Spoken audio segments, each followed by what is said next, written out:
Welcome to the What Happens Next YouTube channel. What we're aiming to do with this channel is share content designed to make sure that you're supported through whatever's next in your life. And we'd love to continue to do that. I've got a favour to ask today, and what I'd ask you to do is just subscribe.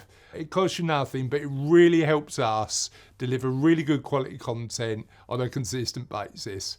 Thank you, and let's go on to the interview. What are your top 3 tips for managing change? I think one comes from Richard Branson. A lot of people see Branson as a massive visionary type guy, and having an audience with Richard Branson and his number one top tip, he calls it the 70-20-10 rule. And he said, when I ask people this question, where do you think I spend 70% of my time?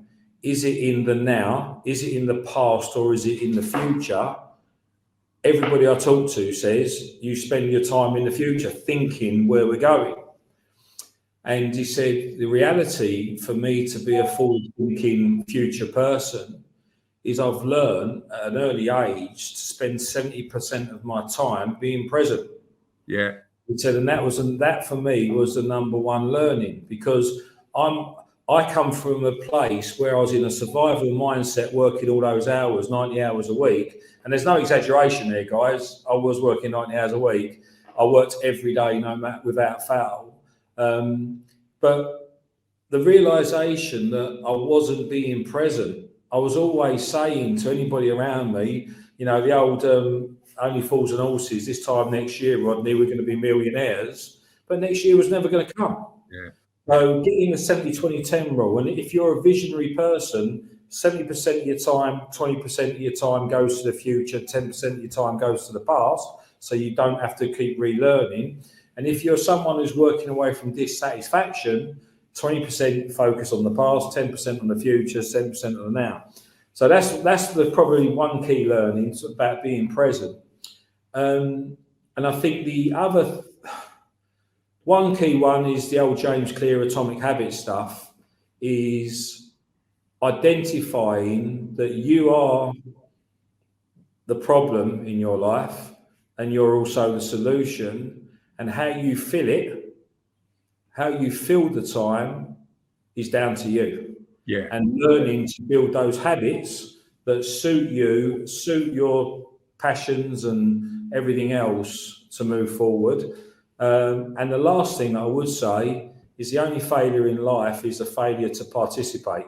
So are you participating in your life? And that's a key one, participation in your own life. Yeah. And for the guys on here that are thinking, you know, I love what I do, so I'm going to keep doing it. Is that coming from a true place? Or is that coming from a denial place because you just don't really know what you should be doing differently? Do you know what? I think sometimes it's fear. Sometimes it's that element of going, well, I know this. I know that I run this successful business, or I know that I'm respected in my field. If I step outside of that, even though I think fear and frustration are those two emotions often, and it's that element where we're frustrated about where we are, but it's comfortable, and that fear is like, well, I know this is a bit of a pain, but that's unknown. Yes. And those two measures are like a pull and a push. And I think, interestingly, when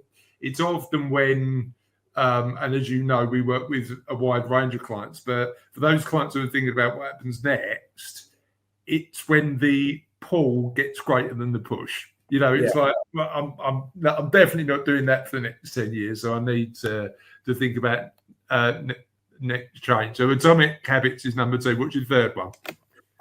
I think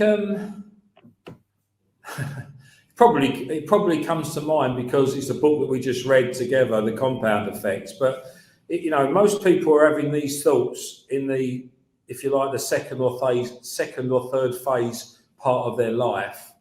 And I think if you've been on that 40-year plan, so we're born, we go through school, some of us get out at 16, 18, and some get out at 23, 25. But the age of 25 to 65, according to the world, whatever that means, we go work, come home, go work, come home, go work, come home, go work, come home. And we're supposed to do that for 40 years to put a can of beans in the cupboard, make sure the lights come on in the street and everyone's happy, paying our taxes and everything else. Now, from a business owner's perspective, we should be focused on a 2 to 5 year plan, because if we work on the right stuff in a compound way over a 2 to 5 years, you'll be in a place of complete freedom of choice. Yeah. Now, if we're sitting there at 35, 38, 42, 48, 52, 65 years old, whatever our ages are, is our thought process because we've been on that hamster wheel every day. So that's it.